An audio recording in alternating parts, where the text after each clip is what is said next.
We ask that this salutation be upon the rightful Imams and the rightful Sahaba that fought with Rasulullah, that believed in Rasulullah, that never left the religion of Islam. We ask for the salutation upon them also with the loud salawat. Allahumma salli ala Muhammad. Inshallah, though it's cold out here, so let us warm up our hearts and warm up our souls by sending our greatest condolences on Our Lady of Light, Bibi Fatima Zahra, salawat wassalamu alayha, with the loudest of salawats. Allahumma salli ala Muhammad wa ali Muhammad. Let us continue to warm up our souls as we console the master of our time, Imam Sahib Ashmi wa Zaman. Allahumma salli ala Muhammad wa ali Muhammad. Inshallah, today when we turn on our news, we see that there's always a brand new campaign going out in this time.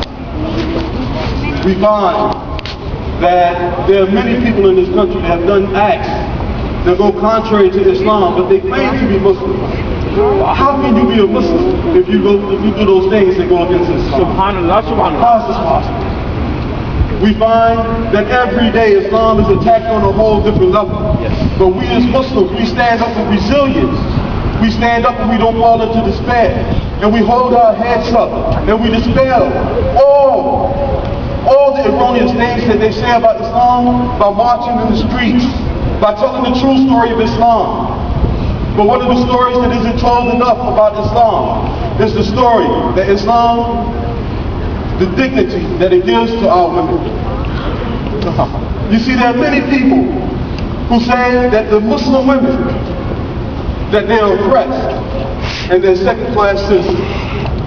We find that once the world saw that there were no weapons of mass destruction, we saw when the world saw that these people that said they were Muslims and went out and did all types of terroristic acts, that when they went into their backgrounds they found these people didn't pray, these people drank alcohol, these people weren't Muslims, their arguments fell apart.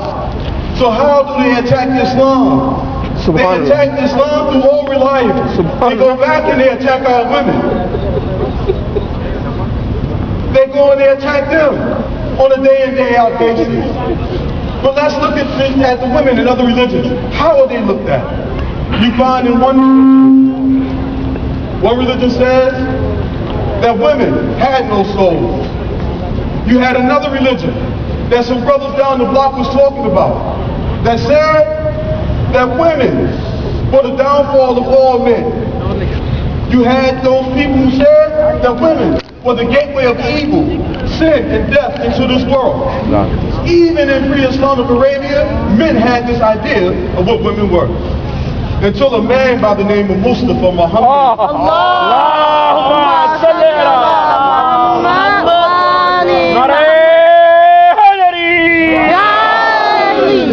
He came on the scene with a mission, with a message to remove the negative ideas that men had of women, that the men placed on women, and to raise women back to their rightful position that Allah subhanahu wa ta'ala created them with. You find that before Islam, women weren't able to vote. Women weren't able to own property. Women weren't able to keep their inheritance. Women weren't able to pick their husbands.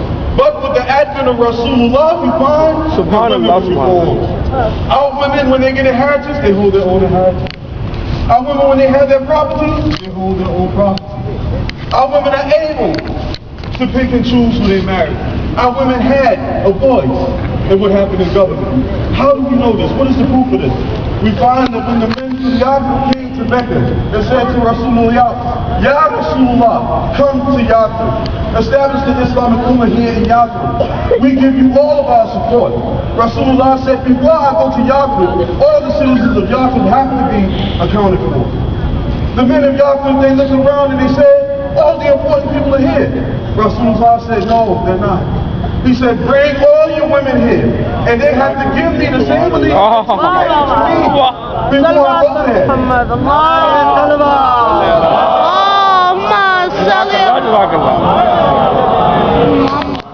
And it was only after the women paid their allegiance to Rasulullah that he went and established the greatest society that this earth has ever seen over in Yaakov. So what? Allahumma salli ala Muhammad wa ali Muhammad. They say we as Muslims, that our book says that we look at women in a bad way. But when Allah subhanahu wa ta'ala begins to meet our punishment and he gives rewards for the action that we all do, he says every soul should have what is earned. Every soul should have what is earned. And no soul should be dealt with unjustly, not even in the least. Allah subhanahu wa ta'ala says in the glorious Quran, he says, surely for the men who submit and the women who submit, the believing men and the believing women, the obeying men and the obeying women, the truthful men and the truthful women, the humble men and the humble women, the charity-giving men and the charity-giving women. He says, the fasting men and the fasting women. He says, the men who guard their private parts and the women who guard their private parts. He said the men who remember Allah subhanahu wa ta'ala greatly and the women who remember that Allah subhanahu wa ta'ala has prepared for them forgiveness and a mighty reward. Where's the difference here? He said all believers will be given forgiveness and a mighty reward. This is what Islam does for us. Again, Allah subhanahu wa ta'ala says to us in the Quran, when it looks at the position of the mother. What do we as Muslims say for the mother? We have many traditions about the mother. But the one that's my favorite is the one that says that paradise, heaven, lies at the feet of Allah. Every man, every woman, with the exception of Adam and Hawa, were born with a mother. All of us have to give our mothers the utmost respect. Allah subhanahu wa ta'ala says in His glorious Quran, I have only commanded you to worship me alone and to do good to your parents. And the one or the both of them should reach old age with you. Lower the wing of humility to them and do not chide them and do not even say fan to them, which is the shortest word that he could have put there. Imam Jafar Sadiq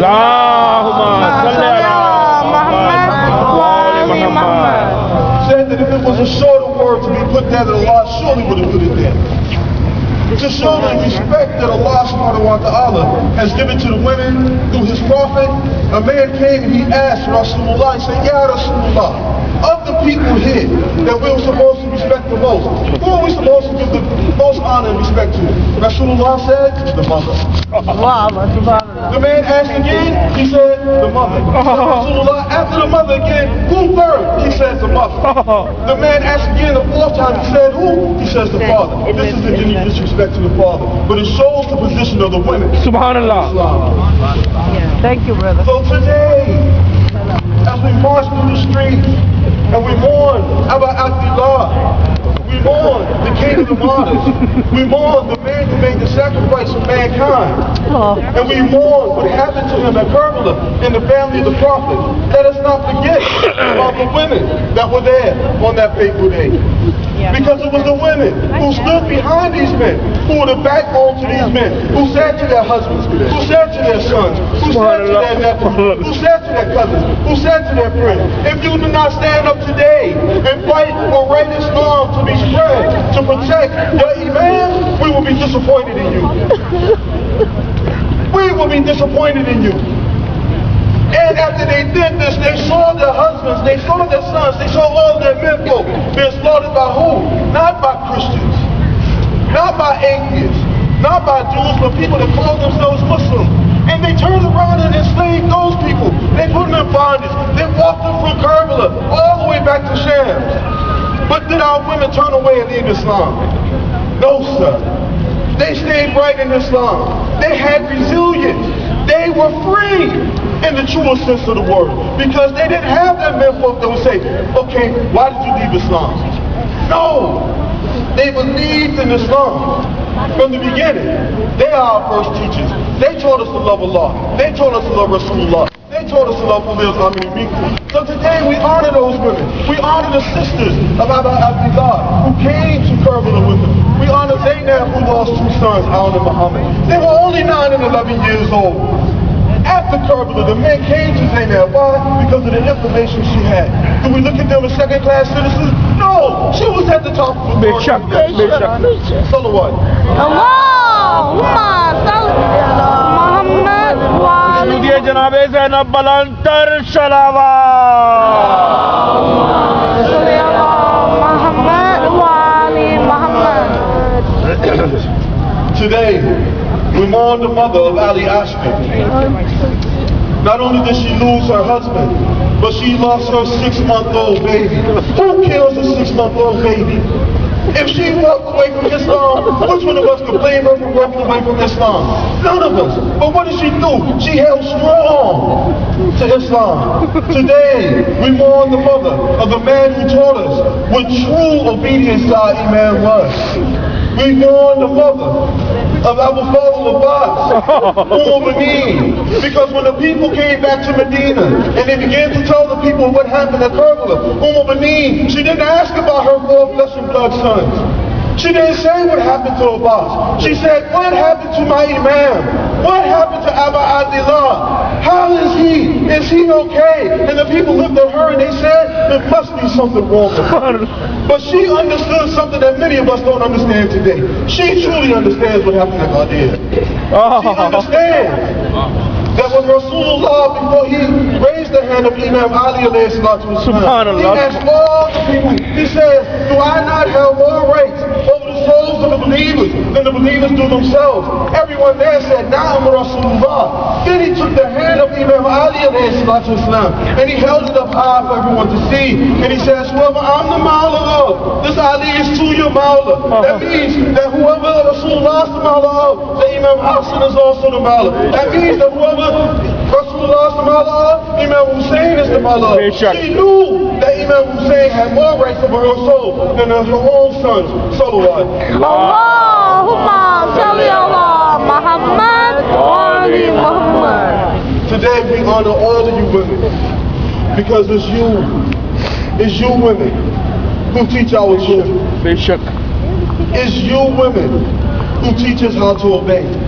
It's you women who plant the love of Allah, the love of Rasulullah, the love of Imam Hussein. And it is you women who are raised upstanding, believe in men and women that will stand up when that time comes for the Imam of our time, Imam Sahib Asmi wa Zaman. Allahumma salli ala Muhammad wa ali Muhammad majil farajahum. Used to make you free because you chose on your own to be Muslim. There's somebody for you to do it. And for that, I say Alhamdulillah. When I close this lecture, I say, give the women 3 salawats for all that they do. Assalamu alaikum wa rahmatullah. Allahumma salli ala Muhammad wa ali Muhammad. Ya Hussein, Ya Hussein. तक है ज़बानों पे अलमदार अलमदार सलामदार सलामदार अब तक है ज़बानों